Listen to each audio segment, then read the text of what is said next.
दोस्तों, यह घटना एक सच्ची है और ये खबर मुरादाबाद की है। मुरादाबाद के भोजपुर की रहने वाली महिला ने अपनी बेटी को जन्म दिया। पढ़ाने का सपना देखा उसने, बड़ा अधिकारी बनाने के लिए वह मेहनत कर रही है। शराबी पति के पिटाई से दुखी होकर अपने ससुराल छोड़ दिया।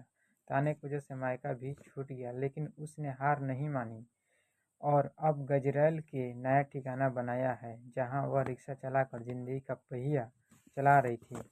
भोजपुर क्षेत्र के गांव श्यामपुर की रहने वाली पूजा की शादी 2016 में हुई थी। उसने बताया कि शादी के कुछ ही समय बाद पति ने उसे छोड़ दिया, फिर एक बेटी का जन्म हुआ।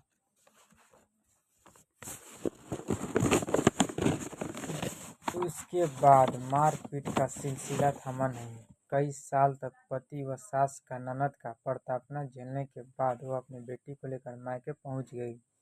कुछ समय बाद मायके से तो कुछ लोग ताना मारने लगे।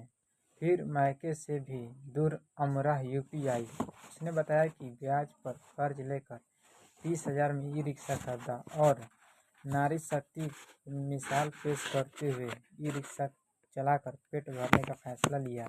ई रिक्शा पर बेटी को गले से दुपट्टा से लगाकर बांधा और गुजर सफ़र कर रही है। दोस्तों, यह घटना एक सच्ची है और मुझे ये घटना बहुत अच्छा लगा, इसलिए मैं आप सभी को बताना बहुत ज़रूरी समझा।